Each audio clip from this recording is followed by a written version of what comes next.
Excellence, le 12 mars dernier, le Parlement européen a adopté une résolution pour la libération de l'ex-président Mohamed Bazoum. Vous avez déjà produit un communiqué. Est-ce qu'il s'agit d'une ingérence dans les affaires de la Confédération? Forcément une ingérence. Le Niger appartient à l'Union européenne. Ils n'ont qu'à rester tranquilles chez eux. Est-ce que nous, on s'est déjà ingéré dans leurs affaires? Bazoum, il est nigérien, non? Ou il est de l'Union européenne? Qu'ils nous disent. Si c'est un agent qu'ils avaient placé, qui n'est pas nigérien, qui est venu pour une mission, ils n'ont qu'à nous dire. Si on va remettre leur agent, on va voir qu'est-ce qu'on va faire avant de remettre ou pas. Il faut que ça s'arrête maintenant. Que les gens arrêtent de se comporter comme si on était au temps de la colonisation. Et c'est ça aussi que nous sommes en train de décrire, de combattre avec beaucoup de dirigeants africains. Et regardez-nous. Même l'Union africaine, ça n'appartient pas aux Africains. Ils sont dictés. Ce qu'on dit de faire, ils font. On dit de faire tel communiqué, ils font. Même le bâtiment de l'Union africaine, vous savez que ce n'est pas construit par les Africains.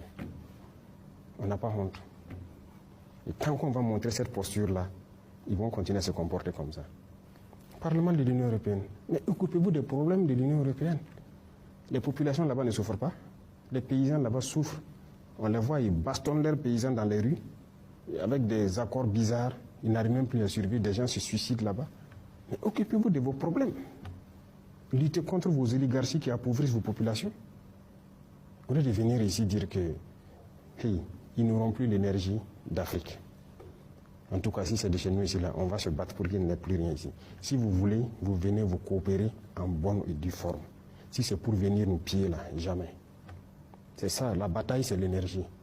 L'uranium, le pétrole, même notre or. C'est ça la bataille. Pendant longtemps, vous avez pillé là-bas. Et voilà, et ils sont dans le noir. Vous, vous êtes dans la lumière, vous faites tout ce que vous voulez. Mais attendez.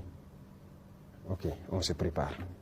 Monsieur le Président, au sein de l'AES, c'est une vision commune, on parle de la même voix et ce sont des actions communes qui sont menées ensemble. Cela a été constaté à plusieurs reprises. J'aimerais juste savoir au plan diplomatique, est-ce que quelque part le bilatéral peut-il primer sur le confédéral? Alors, là-bas, il faut que peut-être on soit un peu plus tranchant pour dire que c'est vrai, c'est une confédération. Chaque pays peut développer ses relations bilatérales et tout. Mais quelque part, si ça doit avoir un impact sur la confédération, il faut qu'on puisse freiner.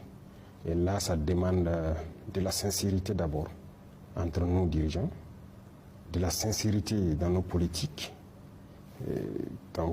internes, pour pouvoir éviter qu'un cheval de Troie ne se glisse à travers une coopération bilatérale dans l'organisation. C'est un sujet qui est d'actualité, que nous-mêmes nous sommes en train de...